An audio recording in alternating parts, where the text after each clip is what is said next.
दोस्तों, time table से related एक पॉइंट आपको हमेशा याद रखना होगा कि आप टाइम टेबल बनाते हैं और बाद में टाइम टेबल आपको बनाता है। इसलिए आपको बहुत ही ड्यू डिलिजेंस देना होता है एक टाइम टेबल बनाने के लिए।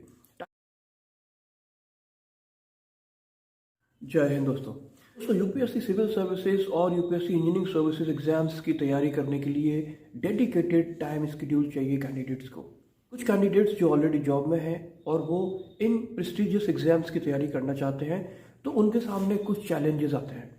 इसी इश्यूज रिलेटेड मैंने पिछला वीडियो बनाया था जिसमें मैंने डिस्कस किया था कि जॉब के साथ प्रिपरेशन आप कर सकते हैं। हाँ, जॉब के साथ प्रिपेयर करने में कुछ प्रॉब्लम्स होती हैं, कुछ डिसएडवांटेज होते हैं, लेकिन कुछ बहुत ही सॉलिड एडवांटेजेस भी होते हैं जो मैंने पिछले वीडियो में डिस्कस किए थे। मैं उस वीडियो का लिंक डिस्क्रिप्शन में दूंगा, आप उसको देख सकते हैं। आज इस वीडियो में हम डिस्कस करेंगे एक अच्छा working time table for all the candidates who are already in job and they are aspiring to prepare for civil services and engineering services. दोस्तों, टाइम टेबल से रिलेटेड एक पॉइंट आपको हमेशा याद रखना होगा कि आप टाइम टेबल बनाते हैं और बाद में टाइम टेबल आपको बनाता है। इसलिए आपको बहुत ही ड्यू डिलिजेंस देना होता है एक टाइम टेबल बनाने के लिए।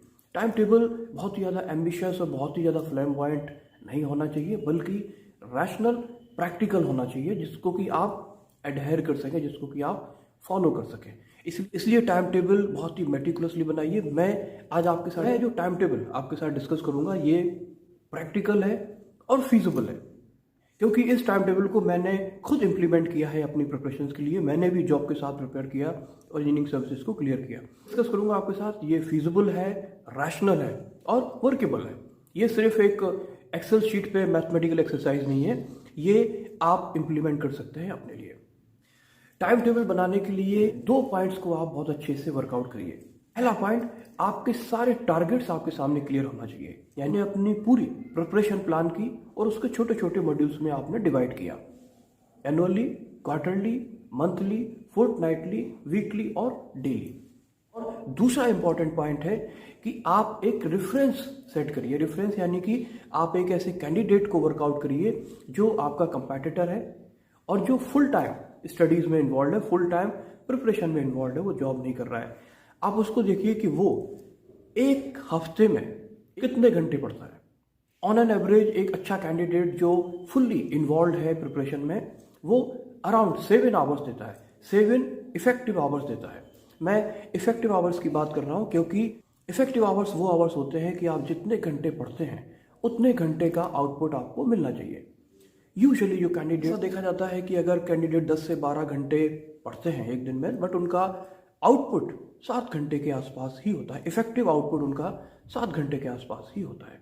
और ये भी देखा गया है कि जो कैंडिडेट्स 24 आवर्स उनको मिले हुए हैं सिर्फ स्टडीज़ और प्रिपरेशन के लिए, तो वो काफ़ी टाइम खराब भी करते हैं। ओवरऑल एक एवरेज कैंडिडेट को हम लेते हैं जो एक दिन में 7 घंटे देता है, तो एक हफ्ते में उसके 56 आवर्स होते हैं।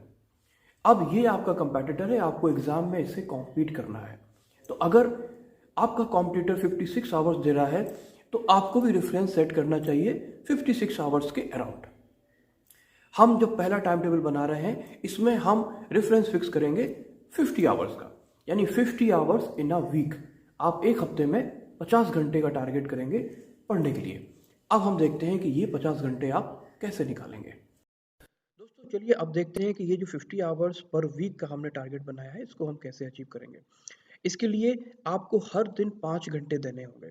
सपोज करिए आप मॉर्निंग में 2 घंटे देते हैं, इवनिंग में 3 घंटे देते हैं, तो ये जो 5 घंटे हैं 5 वर्किंग डेज में, ये आपको 25 आवर्स देगा। हर दिन 5 घंटे और 5 वर्किंग डे में आपके 25 आवर्स इसमें कवर हो जाते हैं। अब ये जो मॉर्निंग और इवनिंग का मैंने 2 और 3 घंटा लिखा हुआ है, ये आप स्वैप भी कर सकते हैं, यानी आप मॉर्निंग में 3 घंटे पढ़ सकते हैं अगर आप मॉर्निंग में ज़्यादा कंफर्टेबल हैं, या आप इवनिंग में 2 घंटे पढ़ सकते हैं। ये आपकी रिक्वायरमेंट के हिसाब से वेरी करेगा। अब ये जो 25 घंटे कंप्लीट हुए और बाकी के 25 घंटे आपको और करने हैं, तो वीकेंड पे यानी सैटरडे संडे मिला के आपको 25 आवर्स और कंप्लीट करना पड़ेगा। यानी कि सैटरडे संडे आपको स्लॉग करना पड़ेगा 12 से 13 घंटे, तब आप 50 घंटे का टारगेट अचीव करेंगे। अब अगर ये आपको टफ लगता है कि वीकेंड पे मैं 25 आवर्स दे रहा हूँ, ये 12-13 घंटे की सिटिंग ज़्यादा डिफ़िकल्ट हो रही है, तो इसको थोड़ा-सा बेटर कर सकते हैं अगर आप अपने ऑफ़िस आवर्स को स्मार्टली मैनेज करें। अगर आप ऑफ़िस में 2 घंटे निकाल सकते हैं अपनी स्टडीज़ के लिए, तो ये 2 घंटे आपको 5 वर्किंग डेज़ में 10 घंटे देगा और ये 10 घंटे आपके लिए बहुत ही गोल्डन आवर्स हो सकते हैं।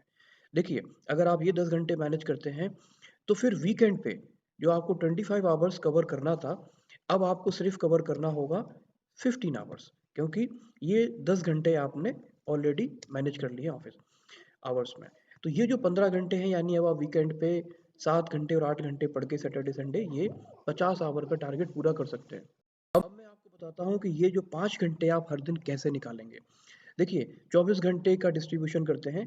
अगर आप अपने जॉब में 9 आवर्स डिवोट करते हैं, 9 आवर्स आपका लगता है कम्यूटेशन मिला के, तो 9 घंटे आपके जॉब के हो गए। सोने के लिए यानी एडिक्वेट स्लीप के लिए हमने 6 घंटे रखा है।